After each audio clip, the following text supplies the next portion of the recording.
ఈ మాస్టర్బేషన్ వల్ల ఫర్దర్‌గా వీక్ అయిపోయాను. అంటే వాళ్ళ ఉద్దేశ్యం ఎరెక్టైల్ డిస్‌ఫంక్షన్ వచ్చేసింది. ఈవెన్ విజన్ లాస్, కళ్ళు కనబడటం లేదు. ప్రోటీన్ లాస్, బలమంతా వీర్యంలో పోతుంది. ఇన్‌ఫర్టిలిటీ వచ్చేసింది. అంటే శుక్రకణాల శాతం తగ్గిపోయింది అని చాలా డౌట్స్ ఉంటాయి. మాస్టర్బేషన్ మిత్స్ అంటాం దీన్ని. సో, మాస్టర్బేషన్ అంటే మన తెలుగులో హస్తప్రయోగం అంటాము. ఈ హస్తప్రయోగం ఏంటి అంటే సెల్ఫ్ స్టిమ్యులేషన్ టు ద పెన్నిస్ ద్వారా వాళ్ళు ఆర్గాజాన్ని పొందడమే మాస్టర్బేషన్. మాస్టర్బేషన్ చేసుకోని వాళ్ళు ఉండరు కానీ దీని మీద అసోసియేటెడ్ మిత్స్ చాలా ఉంటాయి. అంటే ఎన్ని సార్లు చేసుకోవాలి? చేసుకుంటే ఏమవుతుంది? నాకు ఈ మాస్టర్బేషన్ వల్లే నాకిప్పుడున్న ప్రాబ్లమ్స్ వచ్చాయి. ఇట్లాంటి ఇబ్బందికర పరిస్థితుల్లో ఉంటారు. So, masturbation associated with erectile dysfunction అంటే ఎరెక్టైల్ డిస్‌ఫంక్షన్ దీని వల్లే వచ్చింది అని చాలామంది ఇబ్బంది పడుతూ ఉంటారు. సో, మాస్టర్బేషన్ అనేది డైరెక్ట్‌గా ఎరెక్టైల్ డిస్‌ఫంక్షన్‌ని ఇవ్వకపోవచ్చు. కానీ ఇండైరెక్ట్‌గా థాట్‌లో, యాంగ్జైటీలో, స్ట్రెస్‌లో ఎరెక్టైల్ డిస్‌ఫంక్షన్ రావచ్చు. సో, ఈ ఎరెక్టైల్ డిస్‌ఫంక్షను ఏ మాస్టర్బేషన్ వల్ల వచ్చిందంటే క్లారిటీ వాళ్ళకి ఎగ్జామిన్ చేసి ఇబ్బందులేమన్నా ఉన్నాయో చూసుకొనేసి ఈజీగా తీసేయొచ్చు.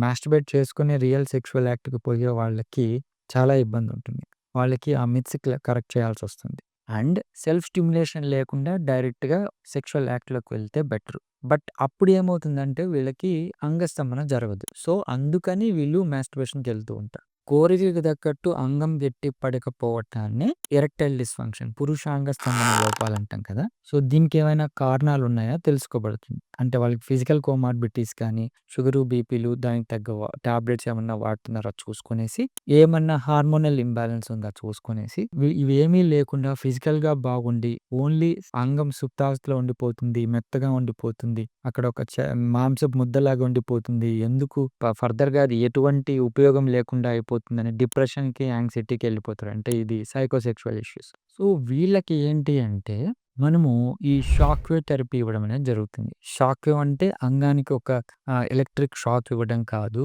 సౌండ్ వేవ్స్‌తో అంగంలోని కణజాలాన్ని స్టిమ్యులేట్ చేసి బ్లడ్ సప్లై పెంచుతాం. ఎప్పుడైతే బ్లడ్ సప్లై ఇంప్రూవ్ అవుతుందో కోరికకి తగ్గట్టు అంగం స్తంభించడం అనేది జరుగుతుంది. సో, వాళ్ళకి ఆ డిజైర్ కోరిక ఇంప్రూవ్ అయ్యి సెక్షువల్ యాక్ట్‌ని హ్యాపీగా చేసుకోగలరు. దీనికి అంటే ఇది నేను చెప్పినంత ఈజీగా నో టైమ్‌లో కాదు. ఇది టైం పడుతుంది. సెషన్స్ వైస్ ఇవ్వడం అనేది జరుగుతుంది.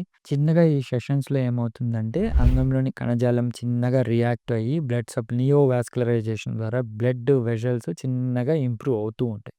ఇది వీక్లీ 1 సెషన్స్ ద్వారా ఇవ్వడం అనేది జరుగుతుంది. వాళ్ళ కండిషన్స్‌ని బట్టి మనం 8-12 సెషన్స్ వరకు ఇవ్వడం అనేది జరుగుతుంది. దాంతో వాళ్ళకి న్యాచురల్‌గానే ఎరెక్షన్స్ అనేది ఇంప్రూవ్ అవుతాయి. సో, దాంతో ఈ మాస్టర్బేషన్ ఈ దోషాలు అంటాం గదా! ఎప్పుడో చిన్నప్పుడు చేసుకున్న దానికి ఇప్పుడెందుకు కారణాలవుతాయి. సో, అవేమీ లేకుండా ఇంప్రూవైజ్ చేయొచ్చు. నేను ఇంతకుముందు చెప్పాను గదా! థాట్ నా ప్రోటీన్ పోయింది, నా మగతత్వం పోయింది.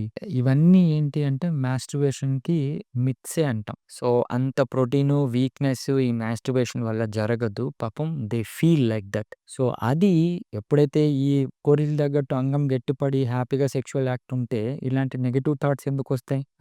ఇవన్నీ ఇంప్రూవైజ్ అయిపోతాయి. సో, వాళ్ళకి ఎరెక్షన్స్ ఇంప్రూవ్ అయ్యేటట్టు మనం షాక్ థెరపీ ఇవ్వడం, దాని ద్వారా వాళ్ళ మానసిక లోపాలని కరెక్ట్ చేసి హ్యాపీ చేయడం అనేది జరుగుతుంది. So, it's a very safe method.